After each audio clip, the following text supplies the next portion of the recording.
बिल्कुल सच्चा निमित्त सच्चा मार्ग बताएंगे। माँ जी बिल्कुल सही बात कह रही है।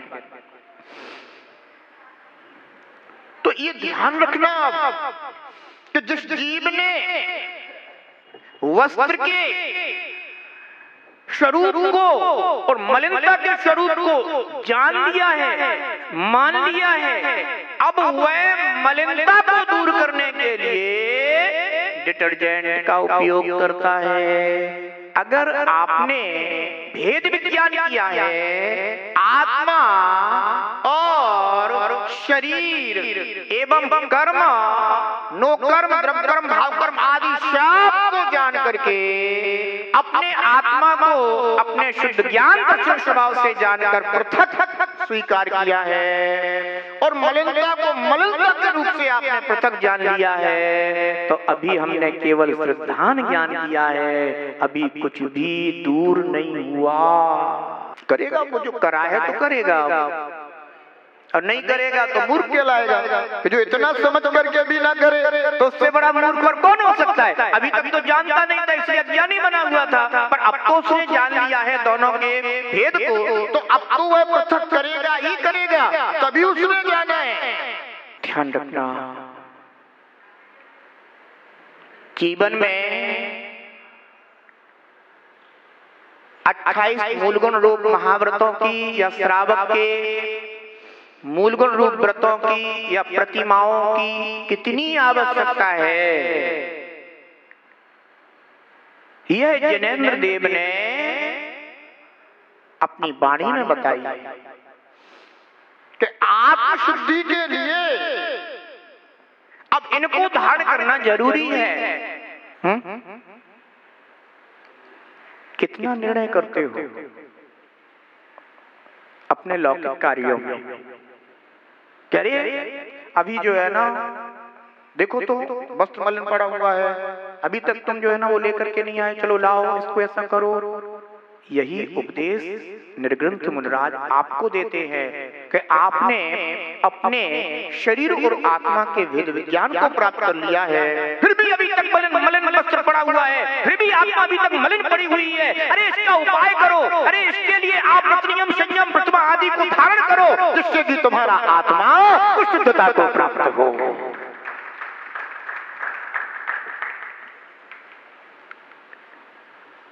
त्याग जरूरी है, त्याग के संकल्प जरूरी है। कल हम लोग समाधि तत्व की गाथा पढ़ रहे थे, उसमें आचार्य भगवान यही बता रहे थे कि यह आत्मा इंद्रिय विषयों के द्वारा अपने स्वरूप को भी नहीं पहचानता। तान प्रपद्याहमिति माम पुरा वेदना तत्वतः मत्तश्चित्तेन्द्रियद्वारै पतितो विश्वेश्वहम् तान प्रपद्याहमिति माम पुरा वेदना तत्वतः। इंद्रिय द्वारों के द्वारा मैं आत्मा इंद्रिय द्वारों के द्वारा विषयों में पतित बना रहा। उन विषयों में, किसमें? उन विषयों में रमण करता रहा, उन्हीं विषयों को प्राप्त कर अपने आत्म स्वरूप को मैं आत्मा हूं इस प्रकार से नहीं जाना। ध्यान रखना, अब विषयों का परित्याग करना तो पड़ेगा, क्योंकि यहां भी जीव भूल जाता है। इसलिए जो श्रावक के व्रत है, जब वह श्रावक के व्रतों को प्राप्त होता है, तो जो इंद्रिय विषयादकों को वह अनादि से ग्रहण करता आ रहा है, उस पर नियंत्रण होता है, संयम जगता है। और जितना जितना उधर से उपयोग घटता चला जाता है, उतना उतना उपयोग अपने में सिमटता चला जाता है। इसलिए आत्मशुद्धि का डिटर्जेंट क्या है? श्रावक के लिए श्रावक के व्रत 11 प्रतिमा रूप व्रत, मुनराज के लिए 5 महाव्रत, 5 समिति, 3 गुप्ती रूप, 13 चारित्र या 28 मूल गुण रूप व्रतों को धारण करना, यह सब क्या है? आत्मशुद्धि के साधन हैं, उपाय हैं।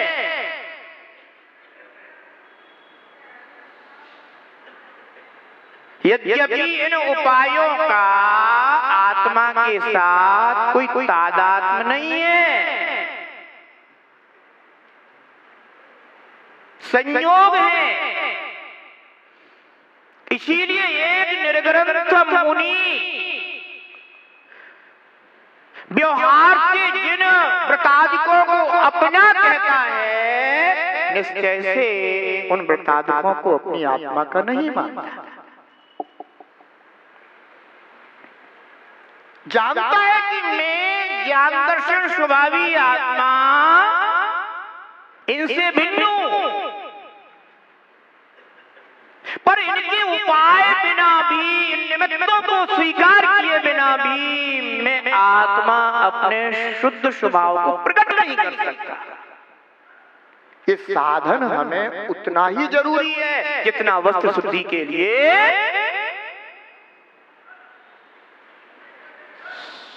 डिटर्जेंट जरूरी है। समझ में आ रहा है ना? ऐसा जीव चतुर्थ गुण स्थान को प्राप्त हुआ जीव, निःशुद्ध आत्मा में रुचि रखने वाला जीव, सच्चे देव शास्त्र गुरु की श्रद्धा करने वाला जीव, 25 मल दोषों से रहित निर्मल सम्यक को धारण करने वाला जीव,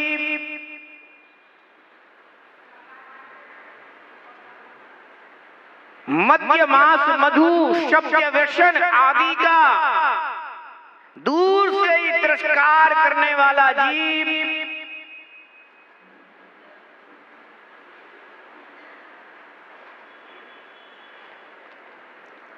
आत्मशुद्धि के लिए प्रतिमा आदि व्रतों को या महाव्रतों को धारण करता है कि आत्मशुद्धि के उपाय हैं। मैं तो यही विचार कर रहा था कि आचार्य भगवान ने व्रती जीवों को एक नजर क्यों कही?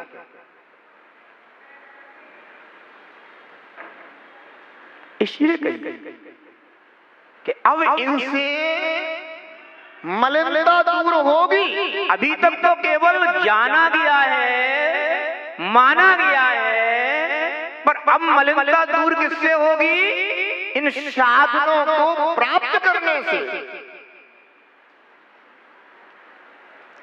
ध्यान रखना। इसलिए व्यवहार, व्रत, नियम, संयम ये भी आत्मा के लिए उपकारी हैं, हितकारी हैं, स्वीकार करने योग्य हैं, धारण करने योग्य हैं। और ये मनुष्य पर्याय यूं ही व्यतीत होती चली जा रही है, समय निकलता जा रहा है, गुजरता जा रहा है। हम ये जान तो रहे हैं कि मेरा आत्मा शुद्ध ज्ञान दर्शन स्वभावी है, मलिनता से पृथक है, द्रव्य कर्म भाव कर्म लोक कर्म बल से पृथक है। मैं शुद्ध आत्मा था, हूँ, रहूंगा, सब कुछ जान रहा, मान रहा, पर उपाय कितना कर रहा?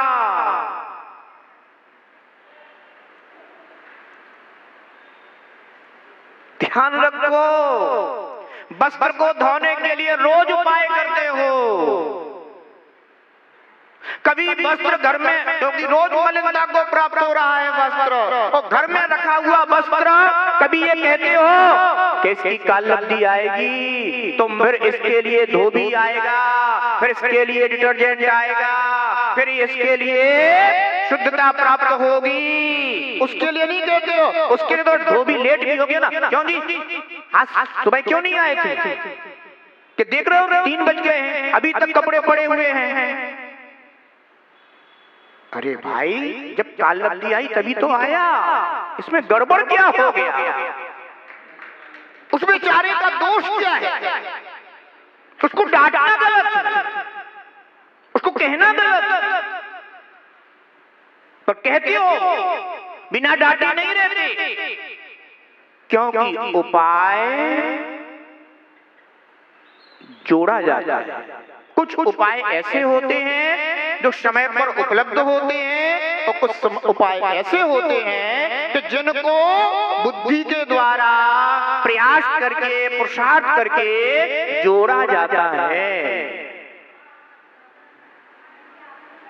तालाब पर पानी आपके लिए उपलब्ध है, उपाय उपलब्ध है, पर धोबी को तो जुटाना पड़ेगा, डिटर्जेंट को तो जुटाना पड़ेगा। तो तालाब पर जल तो उपलब्ध है, पर ये भी तो जरूरी है। तो क्यों डांटते हो भाई उसको? क्यों बोलते हो? दूध वाला रोज जो है ना 8 बजे दूध दे जाता था, आज वो 12 बजे आ रहा है, इतने लेट कैसे हो गए? बच्चा स्कूल गया था, रोज 4 बजे वापस घर आ जाता था, आज वह 6 बजे आ रहा है। क्यों डांटते हो उसको? क्यों बोलते हो उसको? क्यों रह गया वहां पर? बच्चा कह रहा है 6 बजे आने की काल लब्धि थी इसलिए आया। गलत क्या हो गया? डांटना गलत है नहीं, सही मार्ग बताना जरूरी है। ध्यान रखो, वस्त्र शुद्धि के जो उपाय हैं वो आपको जुटाना होंगे। आत्मशुद्धि के भी जो उपाय जिनेंद्र देव ने कहे हैं उन्हें आपको अपने आत्म शक्ति को बढ़ाते हुए उन्हें भी प्राप्त करना होगा। आप उनको भूल करके नहीं बैठ सकते। आप इतना मात्र नहीं कह सकते कि अब तुझे वेद विज्ञान हो गया है, तेरा कल्याण, कोई कल्याण नहीं हुआ, अभी भी संसारी है तू। क्या है? अभी भी संसारी है। हाँ, पर इतना विवेक जग गया है, विवेक जग गया है तो ठोकरें खाने के लिए विवेक नहीं जगा। क्या? विवेक जग गया तो ठोकरें खाने के लिए नहीं जगा। जितना जल्दी ठोकरों से मुक्त हो जाओ इसके लिए विवेक जगा है। समझ गए ना? है? आत्म शुद्धि के लिए डिटर्जेंट, श्रावक के लिए श्रावकों के व्रत, मुनिराजों के लिए मुनिराजों के महाव्रत आदि, ये क्या है? उपाय हैं, ये साधन हैं। अब क्या करें? इन साधनों को प्राप्त कर लिया। वस्त्र में जितना जितना साबुन लगता है, डिटर्जेंट लगता है, उसकी मलिनता दूर होती चली जाती है। होती जाती कि नहीं होती? एक बात हमेशा ध्यान रखो, जिसका संयोग हुआ है उसका ही वियोग होता है। मलिनता का संयोग हुआ है इसलिए मलिनता का वियोग होगा। और जो वस्त्र के गुण हैं उन गुणों का वस्त्र के साथ तादात्म्य संबंध होता है। वे कभी पृथक नहीं होते, वे प्रकट होते हैं। समझ गए ना? ऐसे ही जब ये जीव व्रत नियम संयम आदि को धारण करके अपने व्रत आदिकों का पालन करता है तो यह जो अवरति रूप मलिनता है, प्रमाद रूप मलिनता है या कषाय जन मलिनता है, वह भी उसकी क्या होती है?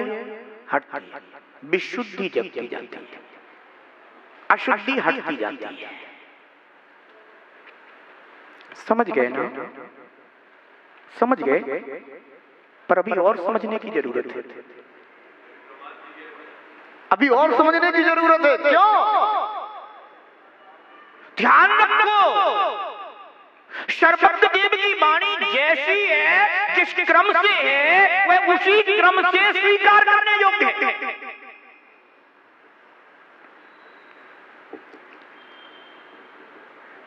वस्त्र में डिटर्जेंट लग गया, वस्त्र की मलिनता दूर हो गई है, वस्त्र की उज्जवलता प्रकट हो गई है, ठीक है ना? फिर भी अभी वस्त्र में डिटर्जेंट लगा हुआ है। क्या अभी भी उसमें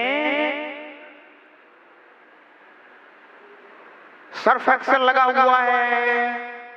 अब जो वस्त्र धो रहा है वह यह देखता है कि अब वो वाली मलिनता तो नजर नहीं आ रही, अब तो ये भी मलिनता के रूप में नजर आने लगा है, ये भी अभी शुद्धि नहीं है, अब इसे भी वस्त्र से पृथक करना होगा।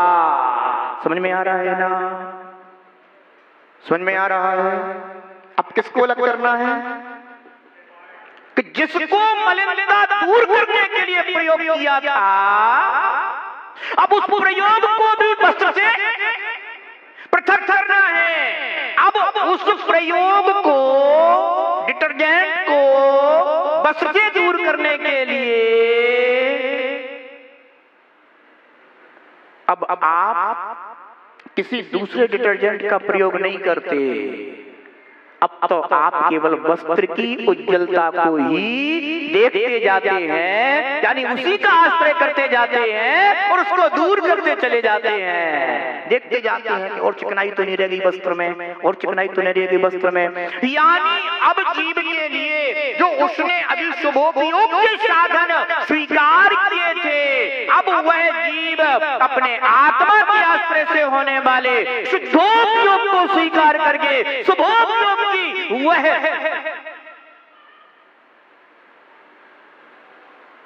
मलिनता को दूर करने लग जाता है। ध्यान रखना, मार्ग समझ में आया? इसलिए सर्वप्रथम जीव को आत्मा और शरीर आदि में भेद विज्ञान करना, आत्मा को अपने आत्म स्वरूप से जानना, मानना, कर्म नो कर्म की मलिनता को उसके स्वरूप से जानकर, मानकर दोनों में भेद करना।